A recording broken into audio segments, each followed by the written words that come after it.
starting things a little bit differently today. I woke up and I was feeling like just kind of stiff and a little bit tired. I was driving the Aston to the shop and I figured just keep driving. Hit some golf balls in the morning. I hate this place.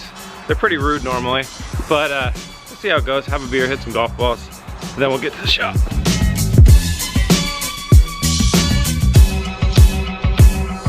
All right, golfing was fun. We're back at the shop now, back to work. So I brought in the Aston today to measure the seats. So this is also a front mid-engine car, just like the Z. It has a trans tunnel that is, you know, pretty tall, like the Z is going to have as well. And what you get from that is pretty narrow seats. And I was driving around in this a couple weeks back, and I realized, wow, these seats are really narrow and they're really comfortable, premium leather. So I checked online last night how much it costs to get another set of these in case these fit in the Z. And they're not astronomically expensive. They're about $1,200 used for each seat for a replacement. So we could potentially steal these and throw them in the Z. So what I'm going to do now is measure them and see how they fare up against other things like the Sparcos, the BRZs, or the 240Z seats, and see if it's worth pulling out and test fitting in the car. Bad news on fitting the Aston Martin seats. They are not too different than the Sparco seats that we test fit over there, and the BRZ seats. They're different by like a half an inch here or there, but really that roll cage bar right there is going to interfere.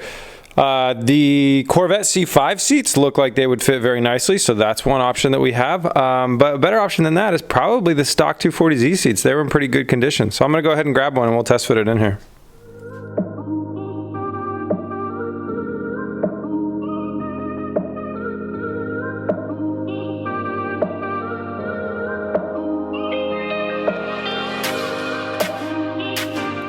Well, the classic Datsun seat fits. It's a little wide in the front. It's a little fat in the front. It's almost 22 inches wide, and it's a little bit extra kind of long. We don't really need that much length in the front section of this, and it's causing a little bit of issues with getting in and out of the car, and some other stuff. And just that's a maximum width that we could possibly do. So I think I'd prefer something that's a little bit less wide.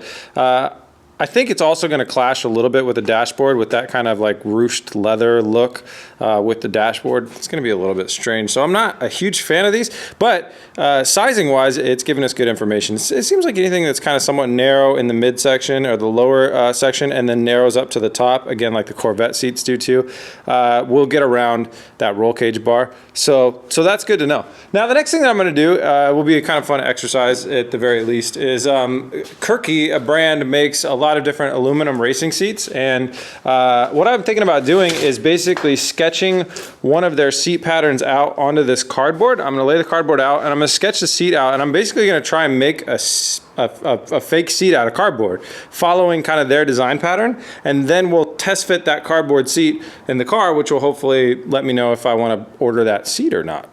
Could be fun.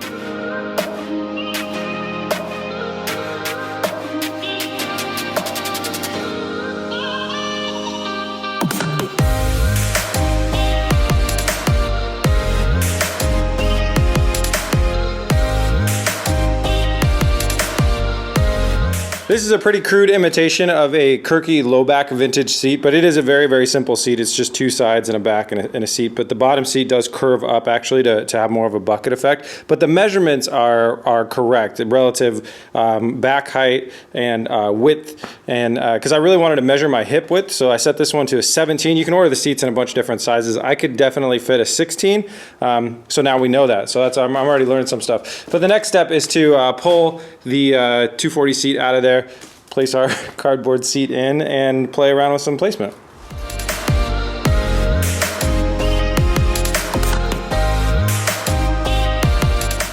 All right, well, that really answers that question. I think a small back, vintage, really simplistic aluminum seat like this would look really cool in the car, and it definitely fits. It's one of the options that really fits well, so I think that's definitely the way that we're gonna go. Now, my big question is, well, so that's a 17 inch. Like I said, I fit really like loosely in a 17, so I could go down to a 16, or we'll do 17 with padding.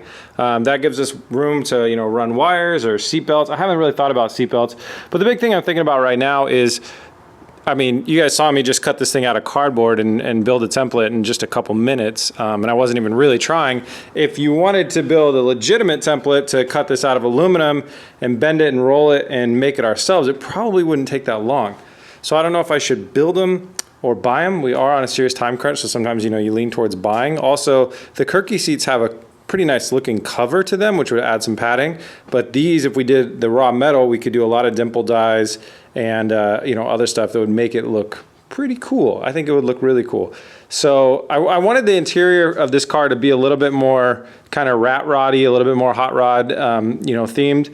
And now that we have the BMW dash, it doesn't really come off like that, but as we do some more stuff, you know, you never know. So I'm really in between on that. I'll see how expensive the seats are to order and get shipped here, and then we'll just have to go from there. All right, we're back for day 2. I got Oscar and Eric here to help me out. This should be a really, really productive day. So Eric and I are gonna start on the radiator mounting, and Oscar's gonna start on building the first chunk of our firewall that's gonna allow us to mount our brake booster and brake pedal, and then the steering shaft right here is gonna go straight through it.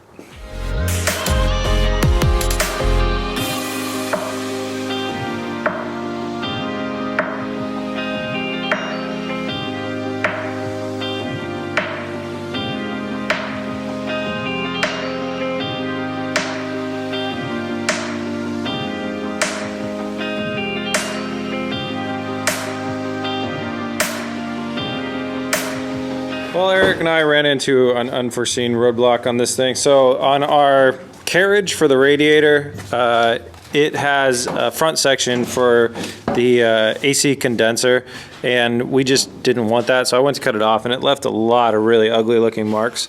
So we are not going to run that anymore. And if we're not going to run that, then we got to figure out ways to hold the shroud onto the back and then hold the radiator into the mounts. So that's what we're working on right now. Eric's going to test TIG welding on the old radiator and see if it's like a good quality aluminum that we can weld onto. And if we can, then we're just going to weld on the very few attachments that this plastic thing had onto our radiator. So it's just that right there, that right there, there, one more of those, and then the little feet holders.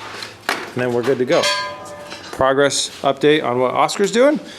Magic. He's working pure magic over here. Figuring out how the brake pedal is going to go in, and then we're going to build a recessed area out of our firewall back thing.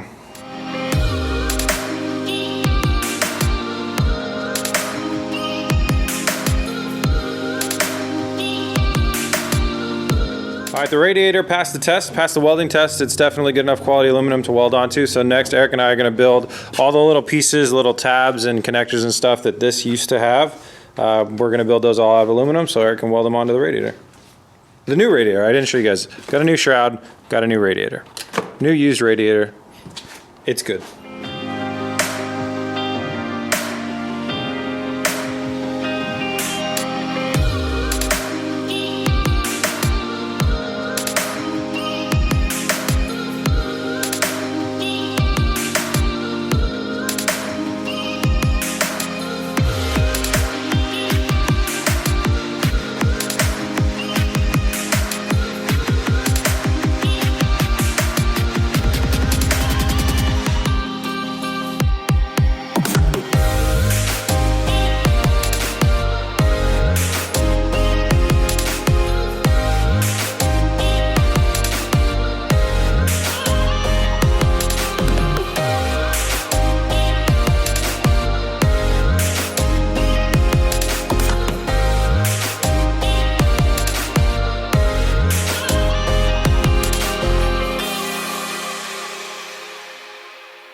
Okay, so we just wrapped up modifying the radiator. So Eric built posts that come off of here, and then inside these there's a little piece of aluminum that catches onto the piece of rubber so they could sit on their shelf. And then on both sides we welded in some L-tabs here that helps mount the radiator shrouds. The radiator shroud has this plastic piece and it needs to slot in.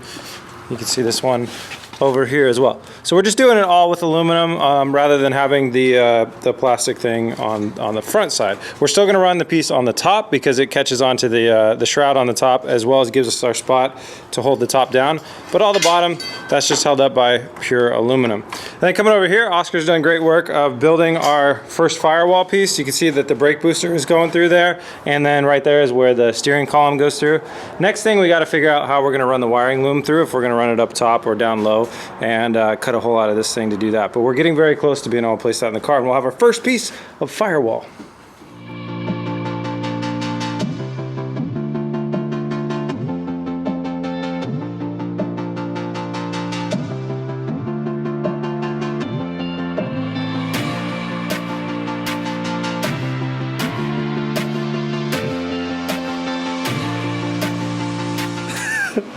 All right, Eric and I are making progress very slowly. So we kicked around our design idea for the radiator support 3 or 4 times, modified it a little bit, tested out our dimple die plates, everything failed, so we're scrapping it. We're moving on to a new idea that is a strut support radiator mounting thingamajig. It's gonna come off of here, it's gonna come down, run across, come back. We're gonna use the same size tubing as that, so it's gonna look really, really sexy, and it's gonna be removable. So it's gonna be awesome. It's just gonna be really hard to build. And then over here, Oscar's done a great job of busting everything out. So the next step is he's gonna go ahead and weld this stuff up. Down here is where we're gonna mount our ABS distribution block. Right here is where the brake booster goes through. Right here is where the steering column goes through. Everything's been test fit multiple times. So he's just gonna go ahead and weld up what we can. Obviously there's a pretty big gap here. We're gonna patch that with some 16 gauge sheet. You'll notice this is really, really thick stuff. That's because it holds the brake pedal, and I thought if I had to kick it really hard in a panic, I wanted to make sure it didn't shove my foot through the firewall. So yeah, we're gonna use the 16 gauge to do smaller stuff like this and like that later on, which means probably never. Anyways, so Oscar's gonna weld that up, and Eric's gonna get started on this.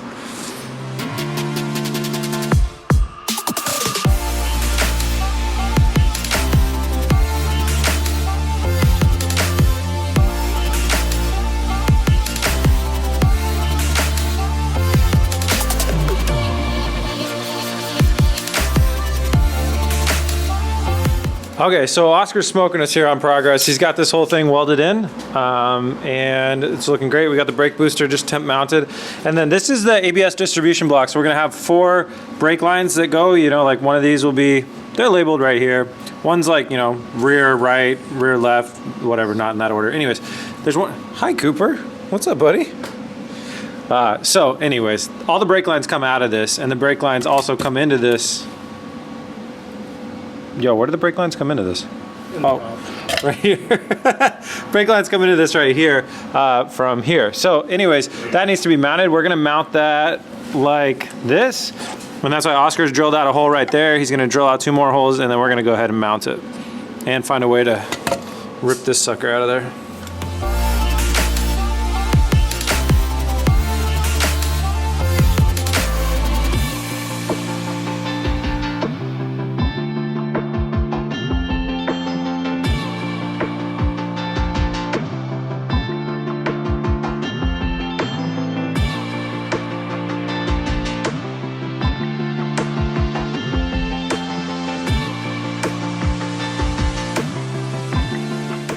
All right, Oscar's got the ABS module mounted right there. So next thing, we're gonna go ahead and mount our steering shaft. So will you grab me that pillow block bushing or bearing? So we got this guy, and that's what our steering shaft is gonna go through. We also have a stopper for our steering shaft. So this is aluminum though, so we have to build some sort of mount, and we're gonna send some bolts through.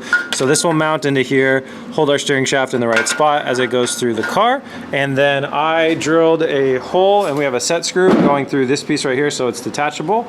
And everything else was welded up by Eric before. And Oscar found this awesome little grommet that we're gonna use around here in the firewall, and that was actually out of the gas cap of the M5. Slight modifications will be needed to that, but we'll get it together. And then while we're doing that, Eric is gonna cope these the right way this time. Eric? This time.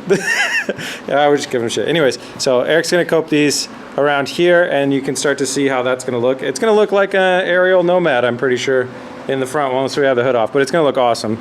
So he's gonna cope those out, and then he's got an idea for how we're gonna go ahead and bolt these into the strut tower right here.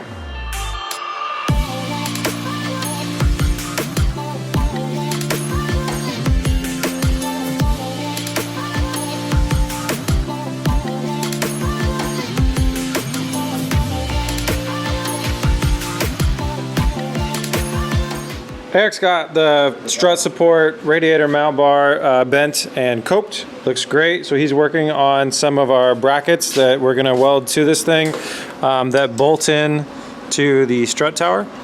And then Oscar is working on, Oscar, can you hand me that steering shaft? So we needed to shorten our steering shaft a little bit, so I cut it, and then we found out that the inside of this is a sleeve separate from the outside of this. So now we have to TIG weld it back together. Small mistake, but quick fix.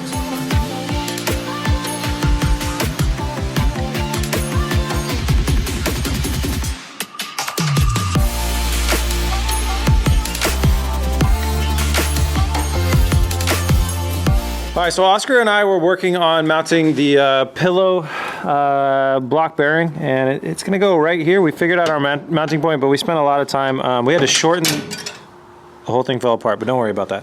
We had to shorten this shaft, weld it back up, and then we had to widen out this hole a little bit. So now that we got that all set, we have our spot to mount our pillow block bearing.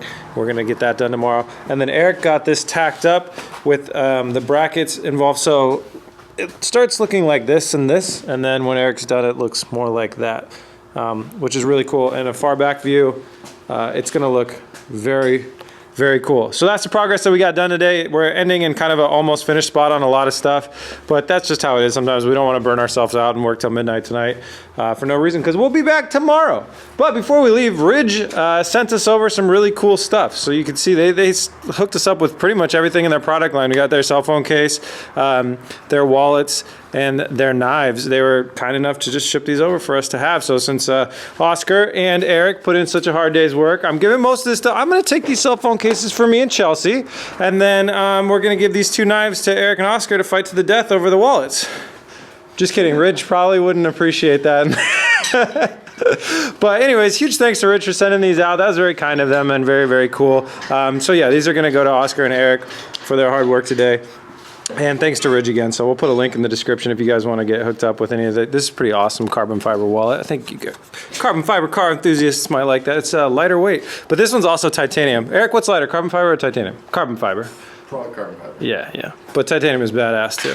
All right, guys, like I said, I got to run. Got a Chinese food date with the girlfriend. If you want to help out and support BS for Build, head over to bsforbuild.com. Picking up any of the merch there. We got shirts, we got key tags, we got stickers, we got all sorts of good stuff. Picking up any of that stuff. See, that's my Chinese food date. I got to go. Picking up any of that stuff, all the proceeds go directly towards helping us finish this build and move on to the next one. So thanks to all you guys that have got your new shirts. Thanks for the support. All right, that's it, guys. I will see you tomorrow. And I really mean tomorrow this time. Like, I'll see you tomorrow. Peace!